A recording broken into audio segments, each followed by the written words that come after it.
score a 3, a 4, a 5, you're going to get some college credit. You get your credit. You don't take English. You get it? Y'all understand how that works? No. They score. No, it only scores on 0 through 5. So if you score like a 3, 4, 5, you're going to get some credit. But it's a tough test. It's time. You've got to write some tough things, and you've got to answer some tough multiple choice questions. And there's no, you ready for this? There's no text you have to remember. There's just some things you read, and then you answer some questions about it. So we'll look at one tomorrow so you can kind of get ready to get it in your mind, right? Correct? Okay. So let me finish this chapter, okay? All right. Okay. Be quiet. They'll hear you, said Miss Molly. Have you ever thought of it this way, Alexander? Whether Macomb knows it or not, we're paying the highest tribute we can pay a man. We trust him to do right. It's that simple. Who? Aunt Alexander never knew she was echoing her 12-year-old nephew. The handful of people in this town who say that fair play is not marked white only. The handful of people who say a fair trial is for everybody, not just us. The handful of people with enough humility to think when they look at a Negro there for the Lord's kindness in mind, Miss Molly's old Christmas was returning. The handful of people in this town with background, that's who they are. Had I been attentive, now see, that's the exact thing we're talking about. Look, background. And Alexander sees background as one thing, Miss Molly sees background as another thing. You get it? So what is background? Say it? What you're made of. What kind of, hey, you reading the newspaper? Huh? Oh, look at it. Well, this is kind of a note-taking time when you need to do it. Had I been attentive, I would have found another scrap to add to Jim's definition of background, but I found myself shaking and couldn't stop. I had seen Enfield Prison Farm, and Atticus had pointed out the exercise yard to me. It was the size of a football field. Stop that shaking, commanded Miss Molly, and I stopped. Get up, Alexander. We've left them long enough. And Alexander rose and smoothed the various well-boned ridges among her hips. She took her handkerchief from her belt and wiped her nose. She patted her hair and said, "Do I show it?" "Not a sign," said Miss Molly. "Are you together again, Jean Louise?" "Yes, ma'am." "Then let's join the ladies," she said grimly. Their voices swelled when Miss Molly opened the door to the dining room. And Alexander was ahead of me. I saw her head go up as she went through the door. "Oh, Mrs. Perkins," she said, "you need some more coffee." "Let me get it. Calpurnia is on an errand for a few minutes, Grace," said Miss Molly. "Let me pass you some more of the dewberry tarts. Do you hear what that cousin of mine did the other day, the one who likes to go fishing?"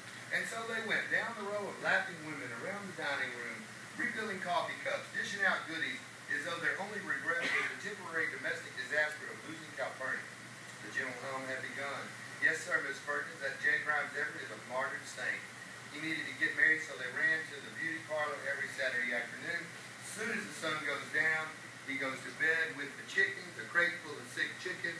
Brett says that's what it all started as. Brett says, can you understand what they're doing? Those are just segments of conversation that are going on around the room. See the little ellipses between them, dot, dot, dot, dot, dot, dot. So that's just what she's hearing. Ann Alexander looked across the room at me and smiled. She looked at a tray of cookies on the table and nodded to them. I carefully picked up the tray and watched myself walk to Mrs. Merriweather with my best company manners. I asked her if she would have some. After all, if Annie could be a lady at a time like this, so could I.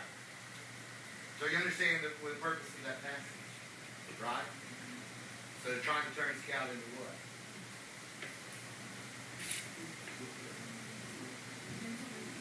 Well, not a gentleman, a lady, right? Yeah, a sweet Southern belle. She's resistant. She's not going to die. Right? All right. So Tom's dead. What do you think? Huh? Why'd they shoot him? Because they knew that he was the killer and that the jury probably they killed him. He was escaped. They shot him. Tom's killed. Yes, I'll get you. We'll let Jimmy control the machine. All right. Tom's killed, trying to escape. All right. But the real thing in there, Tom's killed, trying to escape. When I want to talk about when Marty explains to. Sorry.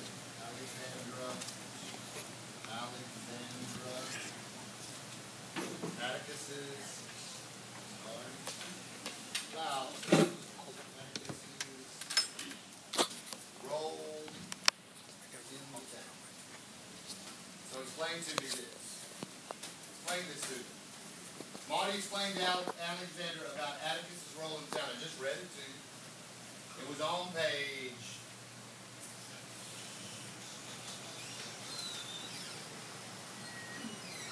on page 236. Marty explains about Atticus. What's she saying about Atticus? Mom? What is his role in the town?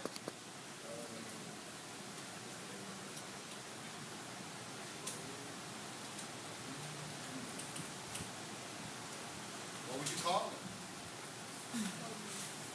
Say it again. He's the police. Think he's the police? What is his role? We talked about it once before. I used the word earlier in the notes. Remember we talked about what kind of guy? What kind of guy? Tell me some things you think. Okay, say it. Don't be afraid to say the wrong thing. Yeah. In other words, here's what I'm trying to get you to do. Just throw out words. Exotic. He's exotic.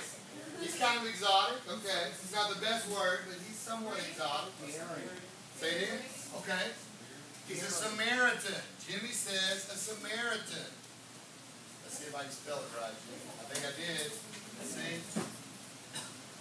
There it is. He's a Samaritan. All right. What else is he? Daring. Say. Daring. What else? He does the things other people won't do. Marty says. Look in the book. Look in the book. Bottom of 236. You got to learn to go back to the book. He's an outlaw. He's an outlaw. Let's read it. Be quiet. They'll hear you. And she goes, have you ever thought of it this way, Alexander? Whether Macomb knows it or not, we're paying the highest tribute we can pay a man. We trust him to do right. It's that simple. Read after that. Keep going.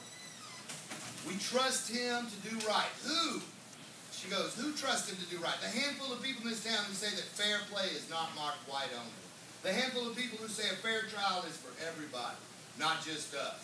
The handful of people with enough humility to think when they look at a Negro, they're before the Lord's kindness, am I, Miss Molly's old Christmas returning. The handful of this people in town with background, that's who they are.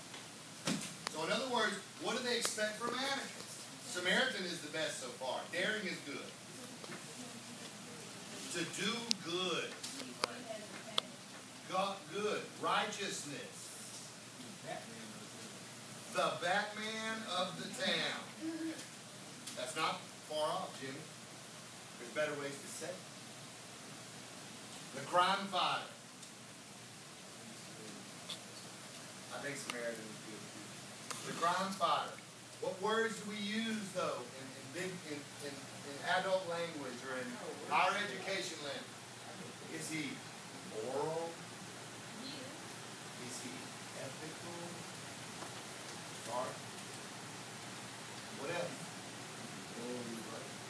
Morally right. Ethical. Would you call him a saint? Yeah, you can a great sense of right and wrong. Would you call him? Is he? Saintly? Right? Okay. What is a saint? Oh no, they do wrong. They don't always go to church. They don't always repent. Anybody Catholic? Anybody Catholic in the room? I'm not. No. I mean, I'm just looking. Anybody Catholic? That's a good one. Okay. Well, look. A saint is a normal person who does extraordinarily righteous things.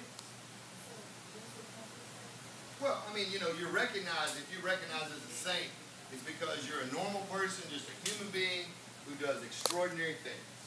You know, extraordinarily righteous things. California.